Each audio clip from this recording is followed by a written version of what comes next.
Hello friends, welcome to Riya horror zone. तो चलिए आज की कहानी की ओर। गौरी सीनियर कॉलेज के बीकॉम फर्स्ट ईयर की स्टूडेंट थी।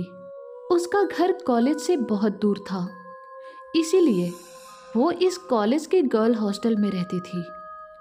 ये बातें उन दिनों की है जब उनके हॉस्टल में सब लोग ब्लडी मैरी टॉपिक पे कुछ ज़्यादा ही बातें करते थे, क्योंकि उन दिनों में एक ब्लडी मैरी नाम की मूवी रिलीज हुई थी। इसीलिए हर जगह पर ब्लडी मैरी का टॉपिक बहुत ट्रेंड कर रहा था। गौरी ने ये मूवी 3 बार थिएटर में जाकर देखी थी और मूवी देखने के बाद गौरी के दिमाग में हमेशा ये सवाल आता था कि सच में ब्लडी मैरी होती है, और अगर हमने उसे बुलाया तो क्या वो सच में आती है। ये सवाल गौरी को बहुत परेशान करने लग गए। इसीलिए उसने एक रात ब्लडी मैरी को बुलाने का सोचा। उस वक्त रात के 2:30 बज चुके थे। गौरी का मोबाइल जोर जोर से रिंग हो रहा था, क्योंकि उसने 2:30 बजे का अलार्म लगाया था। उसके बाद गौरी उठ गई और उसने अपने कमरे में पूरा अंधेरा कर दिया। उसके बाद उसने एक मोमबत्ती जलाई और वो आईने के सामने आकर बैठ गई। फिर गौरी ने अपने हाथ में मोमबत्ती को पकड़ा और अपनी आंखें बंद कर ली। फिर उसने 3 बार ब्लडी मैरी का नाम ले लिया। Bloody Mary, bloody Mary, bloody Mary. Gauri के ऐसा कहते ही उसका कमरा पूरी तरह से ठंडा पड़ गया, और ये महसूस होते ही गौरी ने तुरंत अपनी आंखें खोल दी। और जब उसने ठीक से शीशे में देखा तो वो पूरी तरह से हैरान हो गई। डर के मारे उसकी आंखें फैल गई, क्योंकि शीशे में उसे एक डरावनी औरत दिख गई। उस औरत के बाल काफ़ी लंबे थे। उसका चेहरा एकदम सफ़ेद था और उसकी काली आंखों से खून की धाराएं बह रही थी। गौरी समझ गई थी कि वो सच में ब्लडी मैरी है। उसे देखकर गौरी इतना घबरा गई कि डर के मारे उसके हाथों से मोमबत्ती छूटकर नीचे गिर गई, और फिर उस कमरे में पूरी तरह से अंधेरा हो गया। और ये सब देखकर गौरी की हालत इतनी खराब हो गई कि डर के मारे वो चीखने लगी।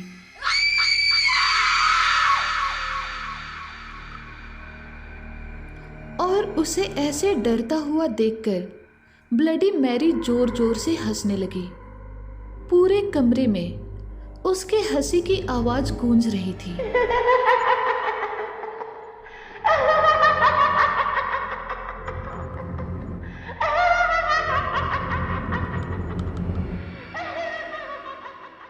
उसके बाद गौरी किसी तरह से रेंगते हुए अपने कमरे से बाहर आ गई, और बाहर आते ही उसने शोर मचाना शुरू कर दिया। गौरी की आवाज़ सुनकर हॉस्टल की सारी लड़कियां जाग गई और अपने अपने कमरे से बाहर आ गई। उनके पीछे पीछे हॉस्टल की वार्डन नेहा भी आ गई। गौरी को ऐसे डरा हुआ देखकर सब लड़कियों ने पूछा, क्या हुआ गौरी, तुम इतनी रात को शोर क्यों मचा रही हो, और तुम इतनी डरी हुई क्यों हो? कहीं हॉस्टल में चोर तो नहीं आया? इस पर गौरी ने रोते हुए कहा, ब्लडी मैरी, मैंने अभी अभी ब्लडी मैरी को देखा है, वो बहुत डरावनी लग रही थी।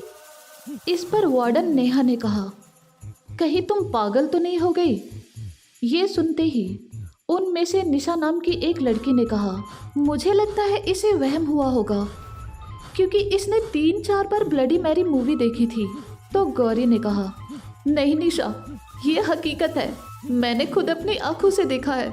इस पर एक और लड़की शिल्पा ने कहा, तो ठीक है, दिखाओ हमें भी, कहाँ है वो ब्लडी मैरी? उसके बाद वार्डन नेहा ने भी कहा, हाँ दिखाओ हमें भी, वो ब्लडी मैरी है कहाँ? गौरी ने कहा, मैंने अपने रूम में देखा है, चलो तुम सब लोग मेरे साथ। उसके बाद नेहा और सारी लड़कियां गौरी के रूम में चली गई। रूम में जाते ही उन लोगों ने देखा तो वहाँ पर कुछ भी नहीं था, बस एक मोमबत्ती नीचे गिरी हुई थी। जो कुछ देर पहले गौरी ने इस्तेमाल किया था। ये सब देखकर वार्डन नेहा ने गौरी से पूछा, कहाँ है ब्लडी मैरी? तो गौरी ने नरम लहजे से कहा, कुछ देर पहले फिल्म में जैसा दिखाया गया था मैं बिल्कुल वैसे ही कर रही थी और देख रही थी कि सच में ब्लडी मैरी आती है या नहीं। और जब मैंने वैसा किया तो वो सच में आ गई, लेकिन पता नहीं अब कहाँ चली गई। गौरी की ये बातें सुनकर वहाँ पर मौजूद एक लड़की नव्या ने कहा, ये ब्लडी मैरी जैसा कुछ नहीं होता, सब झूठ होता है। लगता है तुम पर फिल्म देखने का कुछ ज्यादा ही असर पड़ा है, इसीलिए तुम्हें वहम हुआ होगा। गौरी ने कहा, लेकिन मैं सच कह रही हूँ, मैंने। अभी गौरी अपनी बात पूरी कर पाती, लेकिन तभी उसे नेहा ने टोकते हुए कहा, बस बहुत हुआ गौरी, एग्जाम्स आ रहे हैं तुम्हारे, तो तुम्हारे लिए अच्छा होगा कि फिल्में देखना कुछ दिनों के लिए बंद करो और पढ़ाई पर ध्यान दो। इस पर शिल्पा ने कहा, सही कहा मैम आपने, इसने फालतू में हमारी नींद खराब कर दी। तो नेहा ने कहा, चलो अब सब लोग अपने रूम में चली जाओ। उसके बाद सब लोग वहां से चले गए। वो पूरी रात गौरी ठीक से सो नहीं पाई। दूसरे दिन क्लास में अध्यापिका अटेंडेंस लगा रही थी। Shilpa, yes ma'am. Seema, yes ma'am. Gauri, absent ma'am. इस पर मैम ने कहा, तुम में से कोई बताएगा कि गौरी आज कॉलेज क्यों नहीं आई? इस पर नव्या ने मैम को वो सारी घटना बता दी जो पिछले रात गर्ल्स हॉस्टल में घट चुकी थी। ये सुनकर मैम ने कहा, कोई बात नहीं, उसको आराम करने दो। कुछ देर बाद कॉलेज की छुट्टी हो गई और उस वक्त नव्या, कीर्ति और सीमा तीनों पैदल चलकर हॉस्टल की तरफ जा रहे थे। चलते चलते वो लोग गौरी के बारे में ही बातें कर रहे थे। सीमा ने कहा, तुम लोगों को क्या लगता है, क्या कल रात गौरी सच बोल रही थी? तो नव्या ने कहा, मुझे लगता है कि पक्का उसे कोई वहम ही हुआ होगा। तो कीर्ति ने कहा, हाँ सही कहा, वो तो बचपन से ही हॉरर फिल्म्स की शौकीन है और ऊपर से उसने 3 बार ब्लडी मैरी मूवी देख रखी है। तो नव्या ने कहा, हाँ हो सकता है, वही उसके दिमाग में बैठ गया होगा। इस पर कीर्ति ने कहा, मुझे लगता है कि एक बार हमें गौरी से इस टॉपिक पे अच्छे से बात करनी चाहिए। तो नव्या ने कहा, देखो अगर तुम लोगों को बात करनी है तो कर लो, पर गौरी चाहे जितना भी कहे कि ब्लडी मैरी होती है, मुझे उस पर यकीन नहीं होने वाला और मैं ये कभी मान ही नहीं सकती। इस पर कीर्ति ने कहा, लेकिन तुम बिना सबूत के ये कैसे बोल सकती हो? शायद हो भी सकता है कि कल रात गौरी जो भी कह रही थी वो सच हो। सीमा ने कहा, हाँ मुझे भी ऐसा लगता है। तो नव्या ने कहा, तुम लोग ऐसा सोचते हो तो ठीक है, मैं आज ही साबित करती हूँ कि ब्लडी मैरी जैसा कुछ भी नहीं होता। इस पर सीमा ने कहा, नव्या तुम क्या करने वाली हो? तो नव्या ने कहा, आज रात मैं वैसे भी ब्लडी मैरी को बुलाने वाली हूँ, जैसे कल रात गौरी ने बुलाया था। इस पर कीर्ति ने कहा, प्लीज़ नव्या तुम ऐसा मत करो, अगर ये बात सच हो गई तो तुम्हारी जान खतरे में पड़ जाएगी। तो नव्या ने कहा, तुम लोग चिंता मत करो, आज रात मैं साबित कर दूंगी कि गौरी ने जो कुछ भी कहा था वो सिर्फ उसका एक वहम ही था और ये ब्लडी मैरी बस एक झूठ है। उसके बाद वो तीनों गर्ल्स हॉस्टल में पहुंच गई। रात हो चुकी थी, घड़ी में 3:15 बज चुके थे और उस वक्त नव्या ने अपने कमरे में पूरी तरह से अंधेरा करके रख दिया। उसके बाद उसने एक मोमबत्ती जलाई और उसे लेकर शीशे के सामने खड़ी हो गई। उसके बाद शीशे में देखते हुए उसने 3 बार ब्लडी मैरी का नाम लिया। Bloody Mary, bloody Mary, bloody Mary.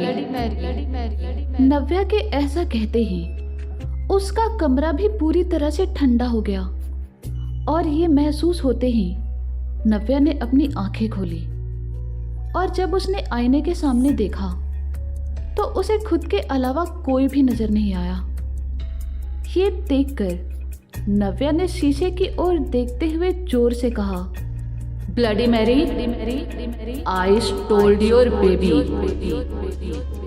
Navya के ऐसा कहते ही उसे शीशे के अंदर ब्लडी मैरी दिख गई और इस बार वो बहुत ही ज्यादा गुस्से में थी।